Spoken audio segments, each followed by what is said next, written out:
Welcome to the Weekly Roar, coming live from the Lion's Den, helping new managers become great leaders and awesome bosses. And now, here's your host, Greg Storch. Hey there, everybody. Welcome to the Lion's Den. This is the Weekly Roar. It's great to have you here today for the next lesson learned in leadership, another mentoring moment. Now, today's lesson is about how we can increase our effectiveness by just learning how to focus on the right things and avoid getting caught up with the wrong things. So, how do we know what the right things are and where we should be spending our time? Well, it's a great question, you guys, and I'm going to talk all about that in just a second. But first, my name's Greg Storch, and I'm the owner of Lion Enterprise, host of the Weekly Roar, and the founder of a worldwide bartered coaching program called The Helping Hand. I am a certified professional leadership coach and a certified leadership speaker and trainer. If you joined us last week in the Lion's Den, or if you caught the replay of the Weekly Roar, then you'll remember the lesson about why it's important for leaders to identify people's strengths and play to those strengths. I used the analogy of turkeys and eagles when I told you that leaders shouldn't spend their time trying to turn their turkeys into eagles. I also shared 3 reasons why leaders shouldn't spend their time forcing turkeys to be something they're not, eagles. So at the end of the day, it's a frustrating journey for everyone involved. If you weren't able to join us last Wednesday for the Weekly Roar, or if you need to get caught up, or maybe you just want to watch that session over again, you can access the free video resources on my website at lion-enterprise.com. On the homepage, just click on the Lion's Pride Library menu to find video number 134 for last week. And of course, while you're in the Lion's Pride Library, make sure you look around and stay a while. It's a free resource, and it's a great way for you to get more of the roar. Okay, it's time to get today's topic started, and I'm calling this lesson learned, keeping the main thing the main thing. When I was growing up, I was afraid of math. Yes, math. For some reason, I kept telling myself that I hated math. As I approached high school and heard of classes like algebra and geometry, calculus, and then trigonometry, man, I got more and more fearful. Now, I'm not really sure where the fear came from. I ended up doing really well in those classes.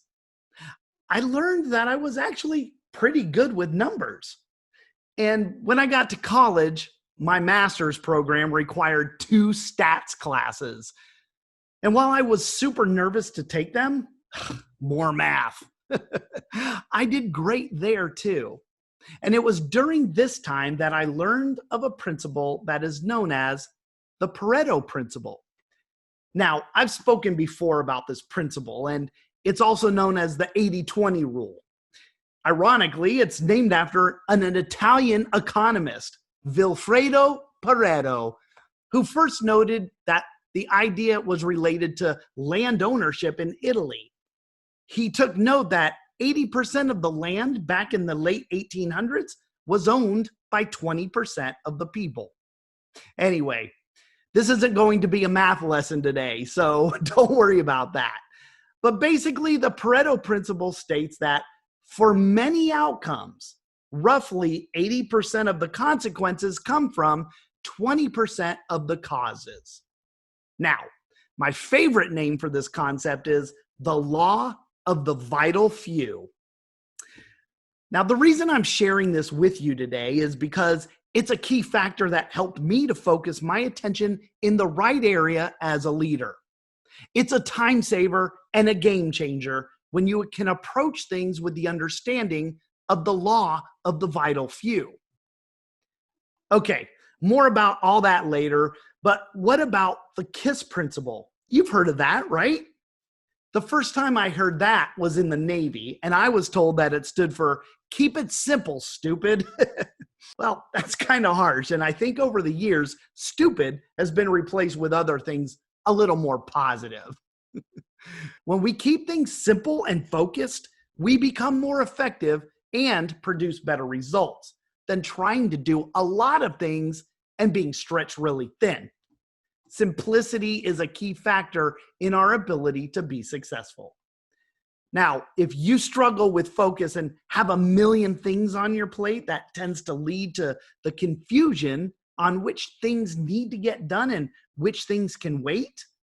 Then I'm going to share 5 decisions that you're going to have to make in order to shift from being a doer of many things to a leader of just a few things. By embracing what I'm sharing today and choosing to make these decisions for yourself, you'll be on the way to becoming more focused and productive when it comes to a very limited resource, and that resource is our time. Okay, so here we go. The first decision you'll have to make is don't be a know-it-all.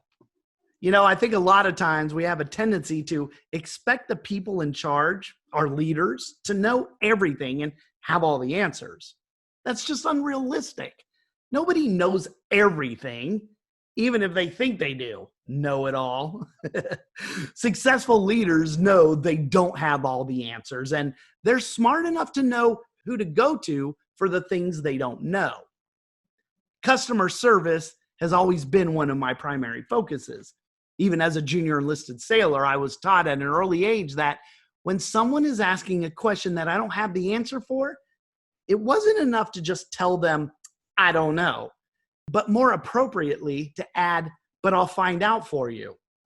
And as I matured in my leadership roles, I learned that I didn't have to always have the answers, but my best strength was knowing who to ask or where to go for those answers. That was the knowledge needed to be a successful leader. And this is a place where the law of the vital few applies. For leaders, it's better to know the most important things than to know everything. In my role as a medical planner with the Marines during Operation Iraqi Freedom in 2003, I had to brief the commander of the Combat Services Battalion on all things medical logistics.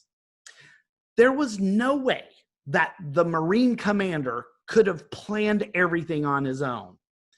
He had to have others around him to augment the things he didn't know. As his medical planner, all things medical flowed to and through me. And I had to learn how to shift through the information and grasp the most important details to brief him. Now, what helped me to do that was remembering that only 20% of the medical information that I was receiving was going to give him 80% of what he needed to know in order to make good decisions when it came to the medical support during that war. By doing that, by giving the commander the main thing, he was able to focus on why it was important, and then he was able to help me get the resources I needed to be successful. See, it's important for leaders to surround themselves with the people who can help them fill in their gaps. Having the right people in place helps to keep the main thing the main thing. Now, for the second decision, here's what I'll tell you. Don't believe that you have to be the first to know everything. Hey, I'll be the first to admit something right now. I love to be in the know. A lot of people do. We want to be the first ones to get information. I know I like it. When I'm at the grocery store in the checkout line, I'm standing there reading all the headlines on the papers and magazines so I can be in the know. And if you're a leader, it's no different. Sometimes it can even be worse because you don't want to be caught blindsided. But the thing is, leaders just can't get caught up in all the minutia because it'll serve as a distraction and cause them to lose their perspective. In order for leaders not to fall prey to that, one of the best decisions they can make is to foster the belief that They just don't have to be the first to know everything. Making that decision is one thing, but there's something else you can do too. Creating a culture where your subordinate leaders feel comfortable and confident to make decisions at their level. That's one of the keys to making this whole decision work. See, not everything has to be escalated for a decision by the CEO. If every problem in the organization has to be shared with the leaders first, then decisions will take forever to make. And on top of that, the people who are escalating issues are usually the best ones to be providing the solutions to begin with. For leaders, it's better to know the most important things than to know everything. So if you're the type of person who feels like they need to know it all, you have a decision to make here. Trust your people to address the things they can and to know what needs to be escalated so you can keep the main thing the main thing. Now, this third decision point you'll have to make doesn't come easy because it requires a lot of trust in others. So the third decision you'll have to make in order to focus more and keep the main thing is deciding to let others represent you. Without giving this trust and making this decision, leaders will never be effective. It's kind of a big deal, but it's hard to do because it's risky. Because when you empower others to make decisions on your behalf, there's always the potential to be misrepresented. Their actions reflect on you, and that could sometimes negatively impact your reputation. You're not going to just wake up and make this decision. It's a decision that's accompanied by time and trust. It's also something that has to be earned. But the more you invest in them, the lower your risk. Once you get to the point where you feel like you can commit to this decision and have the trust in place, you'll be freed up to remain focused on the main things that really matter the most. Okay, so at this point, the question you're probably asking yourself right now is, well, how do I decide if someone is ready to represent me? Well, if so, that's perfect. That's exactly what you should be asking yourself. So in order to do that, you have to get to know them. Know their heart well enough that you can trust their character. And that, of course, takes time. And not only that, but you have to have spent enough time with them that they know your heart and mind as well. And of course, you also need to have some faith in their competence.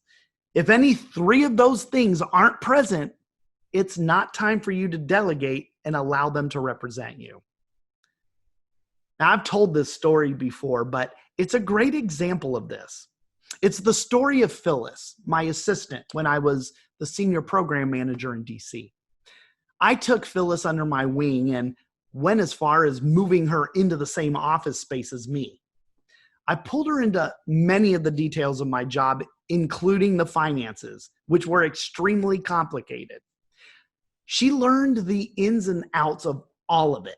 And when I made financial decisions on the contract, I spent time explaining those decisions to her.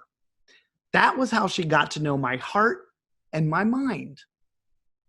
Well, one day I was away from the customer and there was a question regarding the finances. The contracting officer's representative asked Phyllis about some of our data, and Phyllis had to make a decision about that issue in my absence. Now, when I got back to the office, of course, Phyllis filled me in on what happened and she told me what she did. It was the same exact decision I would have made, and that is the day I knew the time had come for Phyllis to assume control of the financials on the contract. See, by allowing Phyllis to represent me on the financial side of things, I was able to focus on the main thing without the distractions of the finances. Getting to the point where you trust someone to represent you and actually deciding to allow them to do it is a key decision that will help you keep the main thing the main thing. Okay, so moving along, I want to share something with you today that I heard a few years ago, and that was half of being smart is knowing what you're dumb at. And that brings me to the fourth decision that you'll want to consider if you want to become more efficient and spend your time focused on the main thing. Now, that decision is to focus on your strengths. See, to be a good leader, you absolutely have to know your strengths and your weaknesses. You not only have to know who you are, but also who you aren't. Successful leaders know they can't be everything to everyone. Leaders who have a good sense of who they are the same leaders who have a great work-life balance. Those are your authentic people, and because they aren't pretentious, it's easier for others to relate to them. When we strive to operate in our strength zones, it helps us to stay focused on the main thing. Now, we must make that decision to focus on our strengths and not on working on improving our weaknesses. See, it goes back to what I was talking about last week. We shouldn't be spending our time trying to turn into an eagle if we're a turkey. We have to focus on being the best turkey that we can be. We have to focus on our strengths. Make this decision to focus on your strengths, and the concentrated effort of your strength zone will do wonders for you to keep the main thing the main thing. Okay, and finally, the last decision, but of course not the least of all of these, is to seriously take control of the things that take your time and attention. This decision's going to definitely help you to keep your mind on the main thing, and it has a lot to do with taking control of your calendar. I know it sounds simple, but it's not that easy to do. If you're like me, you like to help people, and my calendar can fill up really fast. So it takes a concerted effort for me to really control what I allow to get on my calendar. Now, this is going to sound a little selfish here, but the reality is that it's impossible for us to fulfill our own purpose when we're spending all of our time fulfilling everyone else's. Look, I get it. We're all busy. Our calendars are quick to fill up, but you got to ask yourself not whether your calendar's going to be full, but who you'll allow to fill it. There are only so many hours in a day, and we have to control that commodity carefully. Now, think of it this way. If you don't control your time, if you aren't intentional about your calendar and take charge of it, then others will take charge of you, and you don't want to give up that kind of control. When we take control of our calendars, it helps us start focusing on doing the things that we should be doing to give us the greatest return and reward. So there's the 5 decisions that you'll have to make if you're ever going to get focused and be able to keep the main thing the main thing. Here they are again. First, commit to not being a know-it-all. Leaders can't and don't know it all. The second decision was committing to not having to be the first to know everything. And that third one was to get a point where you can allow others to represent you. The fourth, commit your time to focusing on your strengths, not working on your weaknesses. And then we just talked about this last one, and that was deciding what and who takes up your time. And we do that by taking control of our calendars. Commit to making these decisions, and you'll become a more focused and productive leader. Henry Wadsworth Longfellow is quoted as saying, "In character, in matter, in style, in all things, the supreme excellence is in simplicity." Being able to keep your focus on the main thing requires simplification. Simplifying our lives helps us to be more focused, less stressed, and much more high energy. But like everything in life, deciding to do one thing means you're also deciding not to do something else. It's all about the trade-offs. We can't do everything, although there's lots of people out there who believe they can. And we have to foster the ability to say no sometimes. And for people like you and me, that can be hard to do, but it is necessary. Sometimes we'll have to say no, even to the things we want to do. But if we don't make these decisions, if we don't choose those trade-offs for ourselves, then the alternative is that we give up that control and allow others to make that decision for us. So if you want to be able to help keep the main thing, simplification is key. It will allow us to place the focus where it needs to be placed instead of spending time on things and people that don't require it. It's time to take back what belongs to us, and that's control of where you give your time and attention. Doing these things will help all of us keep the main thing the main thing. All right, everyone, that does it for today. Hey, I invite you to come back and join me next week as I share one of the biggest mistakes we can make as a leader and how we can fail successfully instead. Hey, we all make mistakes and leaders aren't immune to it. So you're going to want to jump in on this one. You want to keep running to the roar? Come back to the Lion's Den next Wednesday at 11 a.m. Eastern Time and join me for the weekly roar.